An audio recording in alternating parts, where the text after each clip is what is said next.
Hi, Michael. Welcome to the show. What's going on, man? What's up, fellas? How's How it you going, buddy? It's good to see you. We're promoting before you came in. We were mentioning that your live podcast is going to be tonight at the Grimer. I saw it this morning when I was on my way to work that you're doing that live. Have you done it live before? I've done it live. Live podcast at the Gramercy Theater. 9 p.m. It's gonna be good. It's gonna be fun. Be talking a lot of shit.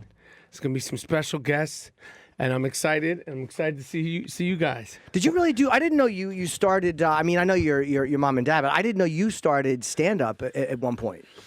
I was a stand up at when I was 19. I first started out as a stand up, and I was all right. I could talk a lot of shit.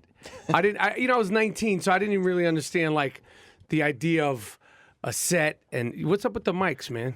Yeah, you're trying to. It keeps falling down, right? Yeah, it's fucking rinky dinky shit here, man. Yeah, it is. We complain about it all the time. But our producer, the other rooms have better. The other rooms have better mics. I'm just telling you. And better talent too. Yeah, better hosts.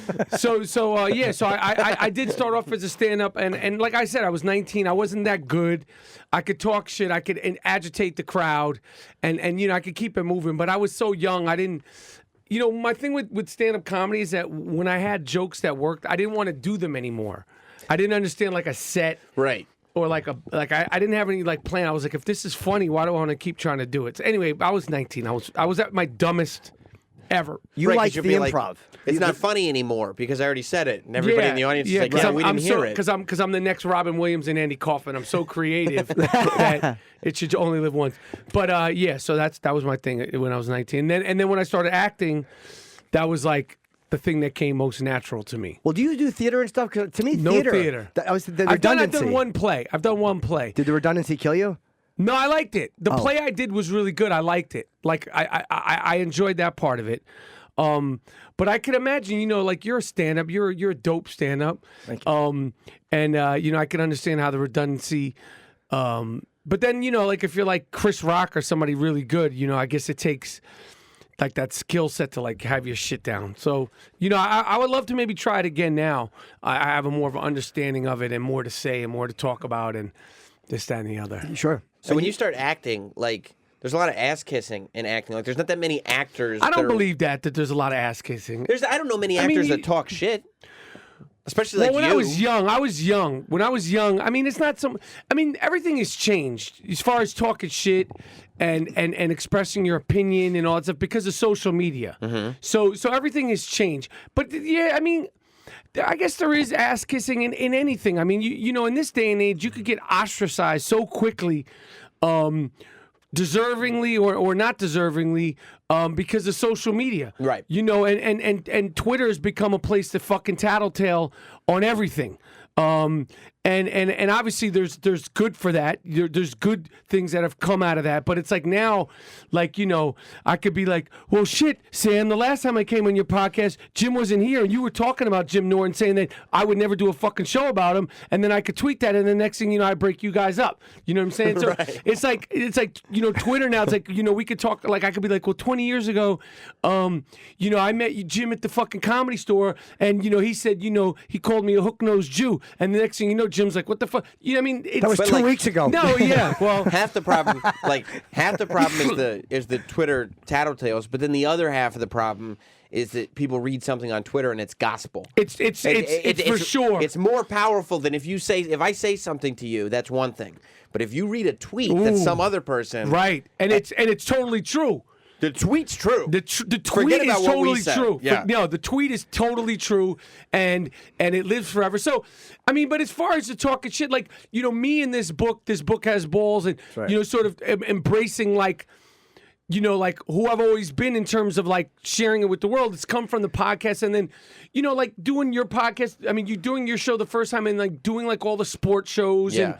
And, that's, like, become a forum just where I like sort of people have gotten to know me personally, and then in that was like the last 4 years, and then the idea to write a book. But now I'm like, I'm 47. I know my skill level as an actor. It's gonna be what it's gonna be. I work. I believe that I mean, for me, like talking shit, when I'm talking about Donald Trump, it's one thing, but the majority of the stuff, particularly in the book, it's all tongue in cheek. It's all breaking balls. It's all snapping.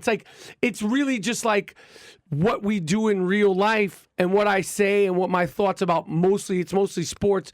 Although I talk about the play Hamilton and my love for Real Housewives, it's really like just like what we say. I say to my friends or in my head, in my thoughts. So it's.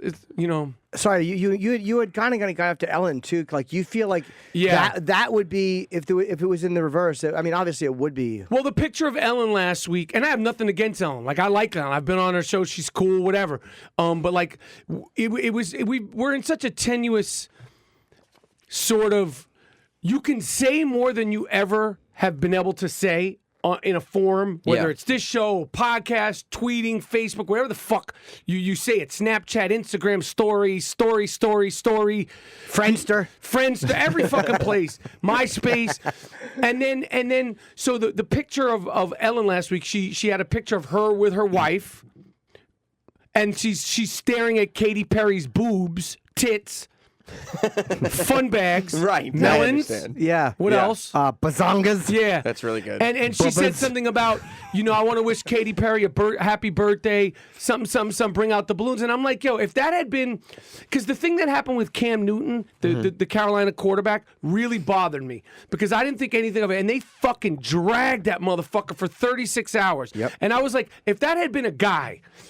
If that had been me, if it had been any one of us, if that had been Howard Stern, if that had been anybody, any dude that put that tweet out, they would be dragged. If it had been a black dude, public lynching. Right. Public fucking lynching. So I'm like, if we're going to, if women want equal rights and equality and they want obviously I'm not talking about Harvey Weinstein shit, but if you want equal rights, you don't want to be Googled and you don't want, stories to be written about your nipple piercings and all that shit, then it has to be both ways. Like, who's to say, like, if I'm sitting there holding my wife's, got my arm around my wife and I'm staring at Katy Perry's tits and I go, yo, Katy Perry, happy birthday. Let's bring out the balloons. Motherfuckers would be like, yo, like who, so. What a scumbag. They would, yeah. You'd be done.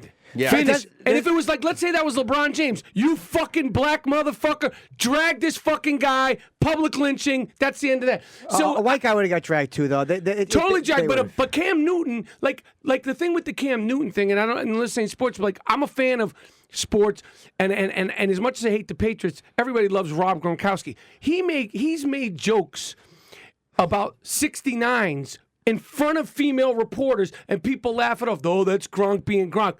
The Cam Newton thing where he, questions a woman's. I mean, they dragged him. Yeah. He lost sponsors. He lost sponsors, and thing for me is like, I'm like, that could be anybody.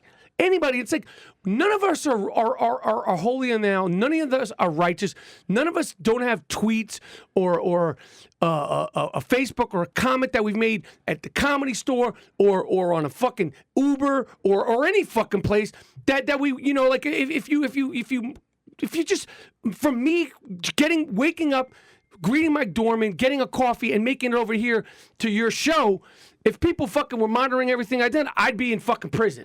I'd be in jail. That's the problem I always have with it is when we out each other and we scold each other. Yeah. No one's willing to give up their own text messages. Like if we're going to judge somebody else's, I'm fine with that. Let me see your phone.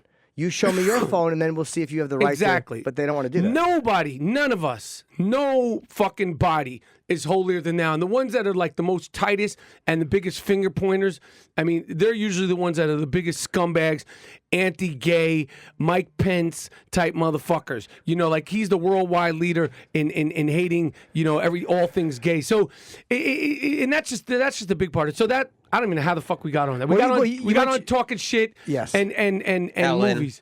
Ellen and movies and all that stuff. And there's also things like like the whole the Harvey Weinstein. Sometimes the information coming out is good, like with Harvey Weinstein was doing. Right. But now Kevin Spacey, like I don't know. You hear everyone knew he was gay. Who gave a fuck? But this other stuff, it's like oof. Like you hope for his sake that this is just some dumb isolated thing. It ain't. You don't think so? You think? I have not heard. Have you heard stuff? Listen.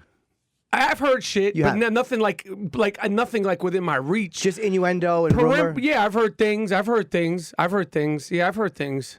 Nothing like firsthand, but just things. But it's like I always go back to Whitney Houston because when the rumors first came out about Whitney Houston being a drug addict, and God bless Whitney Houston, and she had a rough life, but she was so, like, at the time, again, this is in the late 80s and 90s, this is before social media, but you were like, there's no way Whitney Houston crack it. Look at, she's fucking beautiful, and like, she's clean cut.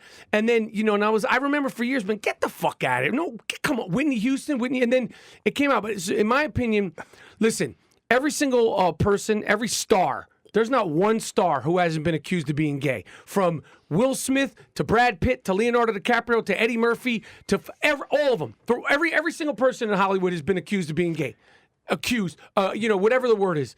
Interesting list you mentioned, by the way. But but every single actor, every single rock star, Axl Rose, I mean, everybody. If you're that big, you're gay. Yeah. Ozzy's never been accused of being gay.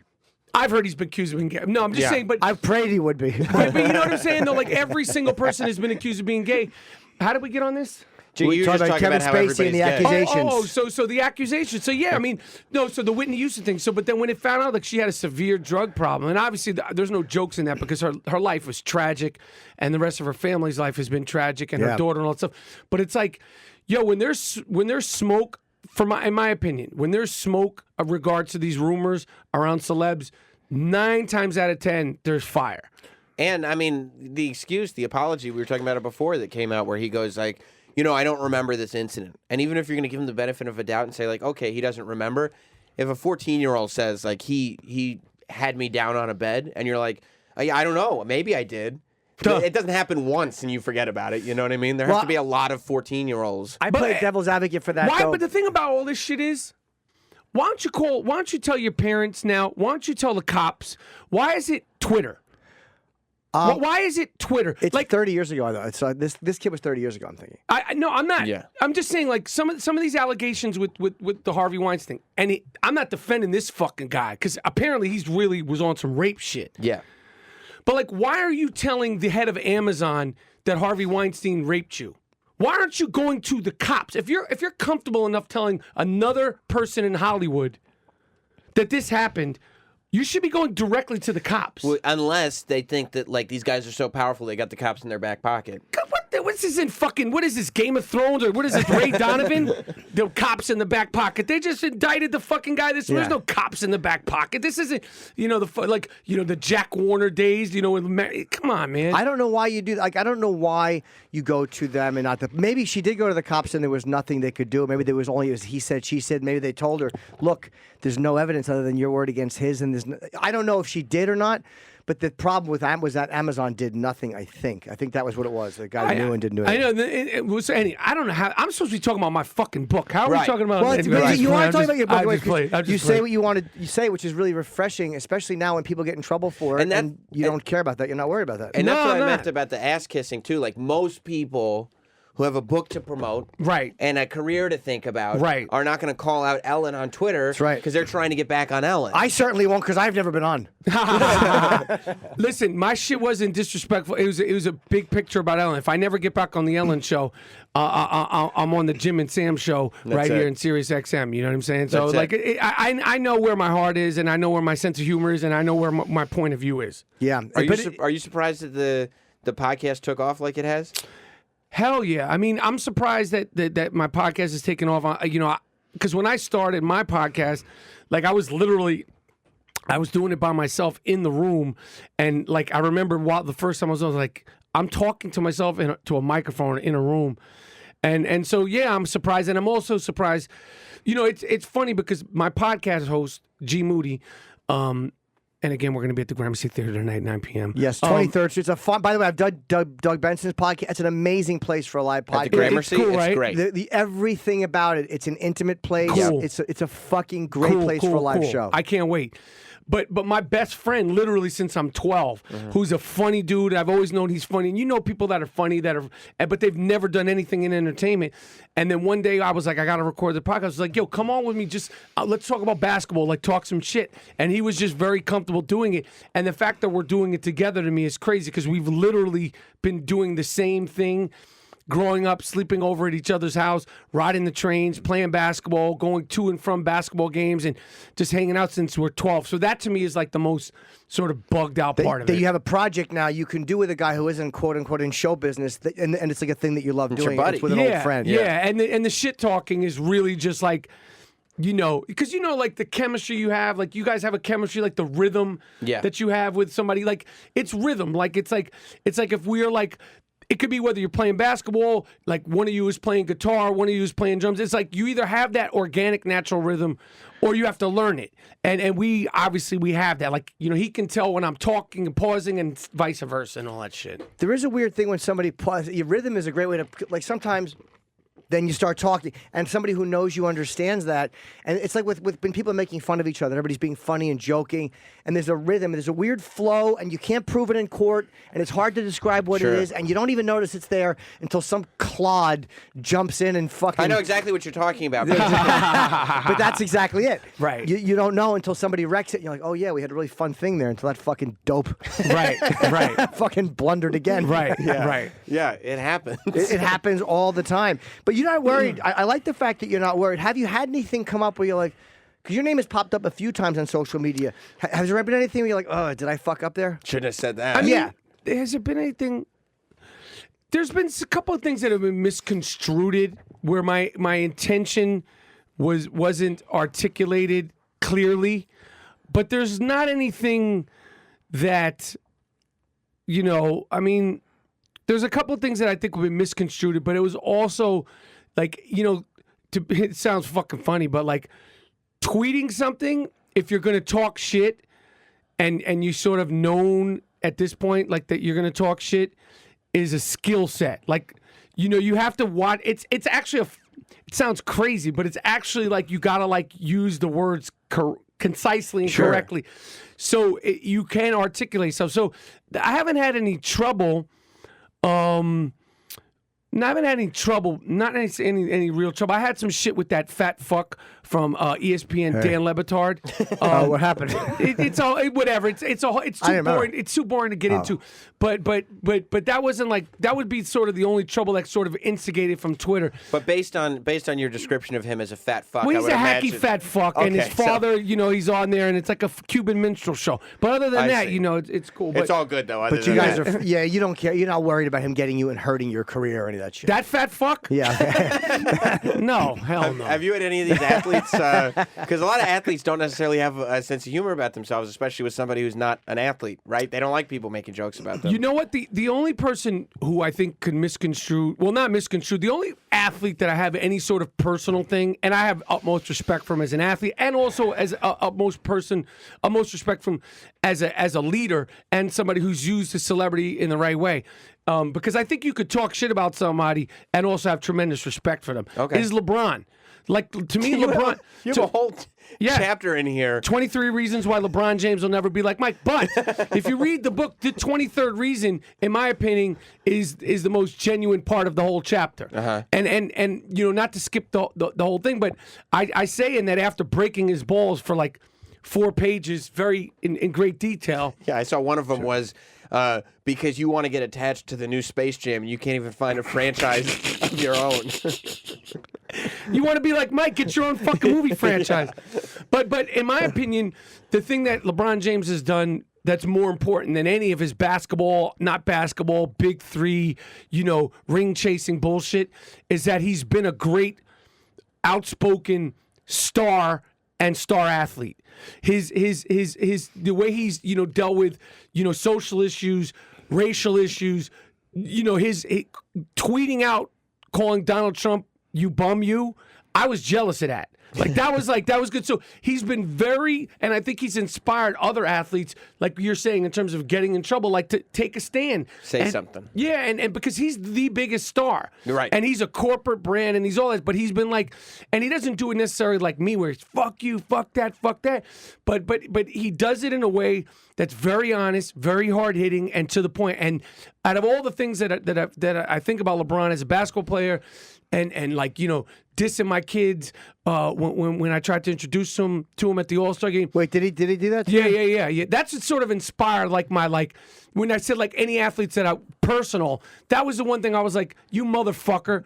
Did you know him or no? Oh, I knew him. Yeah, no, it was. I don't know. This is before I started even doing sports. Sure. He was rude to me, and I had already met him. But more importantly, he was rude to my kids in front of me, and it was blatant, and it was on purpose. What did he say to your kids? It was nothing. He turned his fucking back to me, to my kids. They don't want no pictures. They don't even want pictures. They don't want selfies. They give them a pound. You could just give a smile. That's it. Right. Being rude to the kids is really shitty. Yeah. It was something with me, and it doesn't make a difference. But listen, LeBron James is an icon, and he's a tremendous star and all that shit. So in the chapter, I talk about that stuff with the kids. I break his balls about stuff, on the court, off the court, and all that stuff. But at the end of the day, I think he's been a fantastic celebrity because it takes to be that famous. Going back to the beginning, what are you willing to give up? What are you willing to sacrifice? He set the tone for all the other young athletes to be like, yo, you can say something and you can do something and you should use your forum for good. He did. But I've also heard he's not nice. I've only met him once, and he was okay to me because we had a mutual friend. But I saw him at a UFC event once, and everybody there is nice. And he was rude. He was rude to Bob Kelly, and I saw him blowing people off. And I think even Dana spoke about it. You don't come here and be rude to our fans. I think he's got a reputation just for being shitty. That's what I've heard. Probably is. And in his defense, when you're 6'9" and you're LeBron James and there's no hiding, you know how it is, Jim.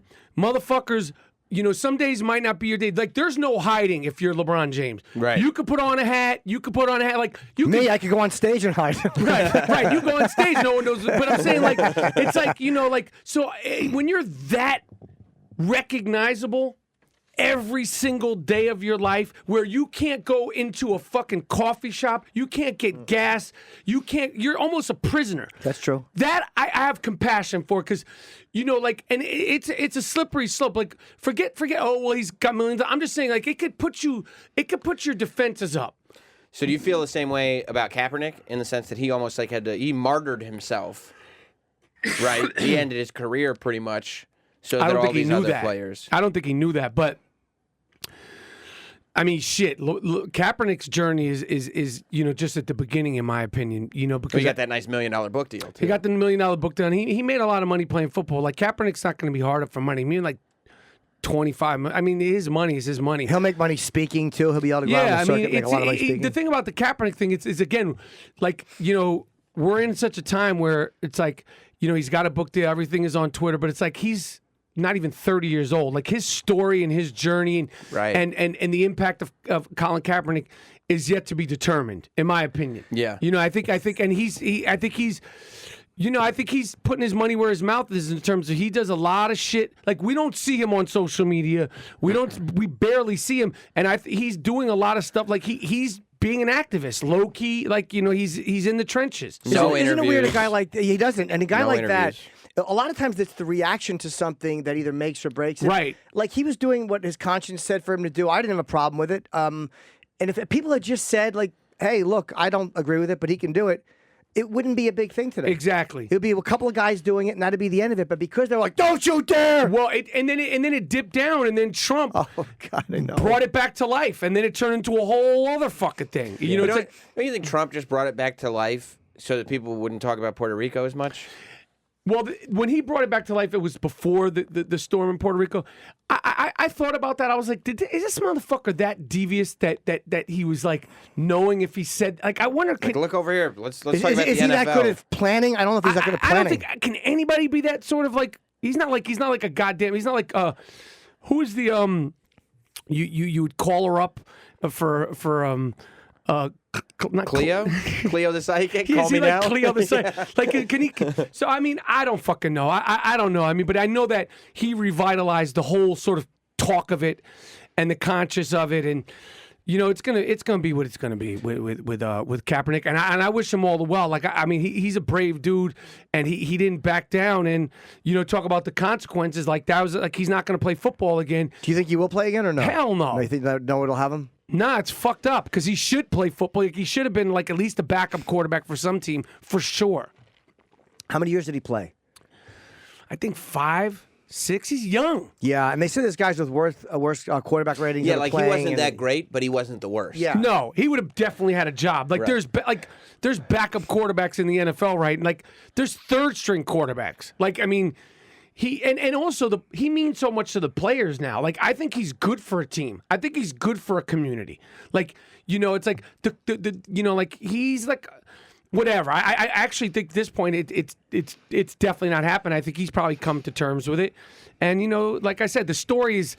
I think it's he's writing a book, and I'm curious to see what it's going to be. But I think it's only like he's 20-something years old.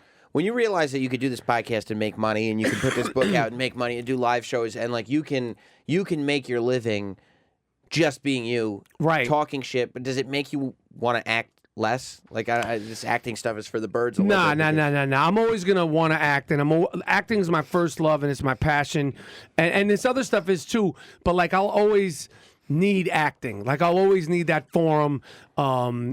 It's made me. I appreciate both because. Like the thing of like, sort of being myself, or like, like just like, like that sort of business of being myself. To me, like there's a thrill of that too. Like there's an artistic merit in that too, and like whether it's live shows or, which I don't do a lot of. We're doing that in New York. I'm not a stand-up comedian. We're that's I have such respect to them, but like like. I love doing it. Like I love doing it. I love the podcasting. I love talking about sports. I love it. Yeah. Because as much as I love acting, like my dream, like, and it's never went away. Like there's still a childlike thing in me. Like when I'm around, athletes, like I'm like, oh shit. Like when I go to a basketball game, and I've been to hundreds of basketball games, I'm always like one of the first people in the arena. Like I'm always like hyped to be there. Like it never goes away. So like to be able to have a forum to talk about sports and the way I do it and not take myself seriously because it's sports. And especially with all this more serious shit going on in the world, there's fucking sports, and sports is such a safe haven to have that sort of love and hate. It's silly as hell. But like, like the hate that we have for the Red Sox or the hate that we have for the Patriots, it's fucking retarded, but it's a good place to have that. So when they start kneeling and it becomes political, are you like, I'm trying I'm to all avoid for this it. game? Muhammad Ali. Yeah. Muhammad Ali wouldn't be mentioned. He'd be just another fighter if he didn't take his stance. There's so many different athletes. Kareem Abdul-Jabbar, Jim Brown. There's so many different athletes that have made political stance. Ali being the biggest and most well known, he would just be another boxer. So the thing about it right now with the kneeling, it works when people like it when it makes you comfortable, or people like it in hindsight when it's 78-year-old Muhammad Ali, but when it's happening and it's making you uncomfortable, they fuck these athletes and all this. That's a great way to put it. People like it when it's in hindsight. Yeah. But when it's making them uncomfortable, because a lot of people loved Frazier and they despised Ali back then. Right. He was not. You're when right. he first came out, he was. I mean, talk about Kaepernick. I mean, Muhammad Ali's probably one of the people that I know the most about. He was. What was his original name? No, I'm kidding. I mean, think about this, like 1960 whatever years. I know so much about Ali. 1960 whatever.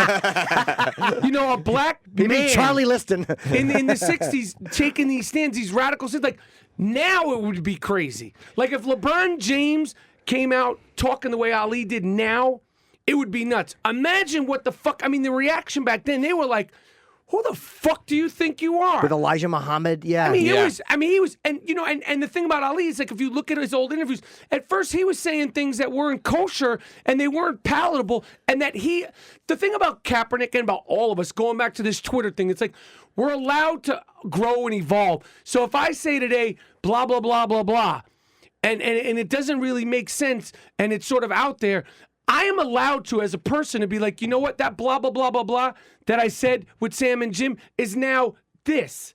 You know, and it's like I'm I've allowed changed to, my opinion, my perspective, my whatever. yeah, and you know, and it might get better, it might get worse, but it's like Ali when he first came out, like some of the shit that he was saying was way the fuck out there, and his biggest fans didn't agree with, but that doesn't mean.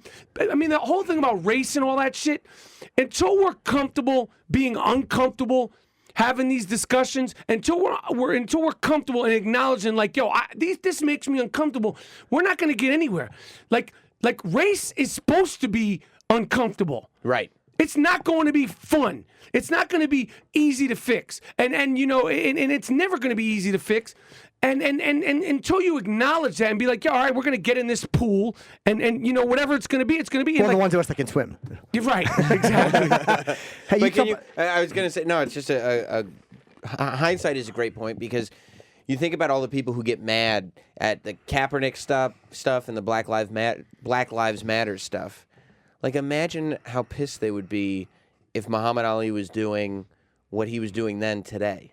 Can you imagine? Crazy. How pissed they would be if he was doing that? I mean, Jim, you know, you're the biggest Ali fan ever. Like, can you imagine? I do like him. Can you imagine how pissed people would be? They would be very upset. Although I think even back then, though, taking a racial stance in 1960 something, because we're such big fans. But you know what I mean, with especially going to Elijah Muhammad and the Nation of Islam, like talking shit as Cassius Clay was one thing, and being pretty and I'm going to beat you in 3, but fucking all of a sudden going, I'm not going to Vietnam. Yes. No. Yes. And I mean, that was a problem. He was talking that shit. Yes. You know, so. And it evolved, and just like Malcolm X, he evolved. We all evolve. Hopefully, we all evolve. Right. You know, hopefully we all evolve, and like, you know, and that's why for me, like the thing about the talking shit, and my book is it's nothing to do. This is more of a serious, like, Sure. gotten more serious. My book is all. It's all like shit talk. It's about when I fell in love with Mary Lou Retton in 1984. I don't want people like, I'm not reading that motherfucker's book. It's talking about all this heavy Who shit. isn't in love with her? She's awesome back in the day. Exactly. I mean, I fell in love with her and tried to make it happen. I'm a Nadia Comaneci guy, but yeah, I Well, understand. fuck you, man. So anyway, whatever. You know, we're in an interesting time, and you know, whatever.